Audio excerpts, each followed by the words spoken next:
महाराणा प्रताप नाम सुनते ही ज्यादातर लोगों को हल्दी घाटी का युद्ध याद आता है ना। हाँ बिल्कुल, हल्दी घाटी बहुत मशहूर है। पर उनकी कहानी सिर्फ वहीं तक नहीं है।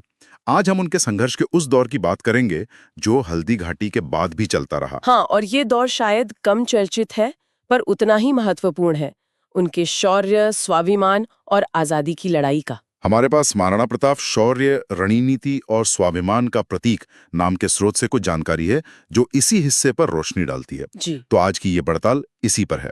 प्रताप की रणनीतिक जीत, खासकर दिवेर का युद्ध, और ये कि कैसे उन्होंने इतने बड़े मुगल साम्राज्य को चुनौती दी। और ये जानना दिलचस्प है कि हल्दी घाटी कोई अंत नहीं था। असल में उसके बाद प्रताप का संघर्ष और उनकी रणनीति वो और भी पैनी हो गई थी। मतलब समर्पण तो किया ही नहीं उन्होंने। सवाल ही नहीं उठता। स्रोत भी यही कहते हैं। 1576 के बाद वो जंगलों पहाड़ों में चले गए पर झुके नहीं। यहीं से रणनीति बदली। बिल्कुल, सीधी लड़ाई मुश्किल थी तो उन्होंने क्या कहते हैं, गुरिल्ला युद्ध नीति अपनाई। छापामार युद्ध। हाँ, वही छोटी छोटी मुगल चौकियों पर हमले, रसद लूटना, धीरे धीरे मगर लगातार वो अपने इलाके वापस ले रहे थे। और इसी रणनीति का शायद सबसे बड़ा उदाहरण है 1582 का दिवेर का युद्ध। इसे तो बहुत बड़ी जीत माना जाता है। जी हाँ, दिवेर प्रताप की सबसे अहम रणनीतिक और सैन्य जीतों में से एक है। दिवेर इतना खास क्यों था? मतलब उसकी लोकेशन या? दिवेर मेवाड़ के उत्तर पूर्व में था और वो मुगलों की एक बहुत मजबूत, बहुत महत्वपूर्ण चौकी थी। समझिए कि मेवाड़ पर कंट्रोल रखने के लिए एक सेंटर पॉइंट जैसा। अच्छा। प्रताप ने इसी को निशाना बनाया और हमला भी पूरी तैयारी से रात के अंधेरे में अचानक। और खुद महाराणा प्रताप आगे थे। बिल्कुल, बहाला और तलवार लेकर सबसे आगे। कहते हैं उनके बेटे अमर सिंह, उन्होंने भी गजब की बहादुरी दिखाई थी इस लड़ाई में। तो फिर मुगलों का क्या हुआ वहां? उनके लिए तो ये विनाशकारी था। पूरा कैंप, उनका ठिकाना सब तहस नहस हो गया, सैकड़ों सैनिक मारे गए। बाप रे।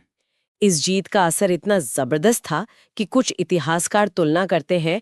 वो कहते हैं कि दिवेर का युद्ध मुगलों के लिए मेवाड़ में वही था जो पानीपत। पानीपत भारत के इतिहास के लिए मतलब इतना बड़ा मोड़। हाँ बिल्कुल, ये सिर्फ एक चौकी जीतना नहीं था, इसने मुगलों के हौसले पस्त कर दिए। मेवाड़ में पासा पलट गया। और शायद इसीलिए कहते हैं कि मेवाड़ के 32 में से करीब 30 किले वापस प्रताप के पास आ गए थे। हाँ, दिवेर के बाद स्थितियां बहुत बदलीं। इसका सीधा असर मुगल बादशाह अकबर पर भी पड़ा। अकबर पर कैसे? देखिए, अकबर ने प्रताप को पकड़ने या हराने की बहुत कोशिशें की थीं। बड़े बड़े सेनापति भेजे। हाँ, मानसिंह, असफ खां, कई नाम आते हैं। जी, लेकिन प्रताप की ये गुरिल्ला रणनीति, उनका लगातार लड़ते रहना, इसने अकबर को सच में परेशान कर दिया था। तो क्या अकबर डरने लगा था प्रताप से? डर शायद सही शब्द न हो, पर एक चिंता, एक झुंझुलाहट जरूर थी। अकबर समझ गया था कि जब तक प्रताप जिंदा है, मेवाड़ पूरी तरह से मुगलों का नहीं हो सकता। मुगल सेना भी पहाड़ी इलाकों में जाने से कतराने लगी थी। उन्हें पता था वहां प्रताप की पकड़ मजबूत है। सारे बड़े सेनापति नाकाम रहे थे। तो फिर अकबर ने क्या किया? कोशिशें बंद कर दी? ऐसा उल्लेख मिलता है कि एक समय के बाद अकबर ने मेवाड़ की तरफ बड़े अभियान भेजने कम कर दिए, लगभग बंद ही कर दिए। क्यों? शायद उसे लगा कि बार बार हारने से सल्तनत की साख खराब हो रही है। यहाँ तक कि कुछ दरबारियों ने भी सलाह दी कि प्रताप को उनके हाल पर छोड़ देना ही बेहतर है। ये तो कमाल की बात है।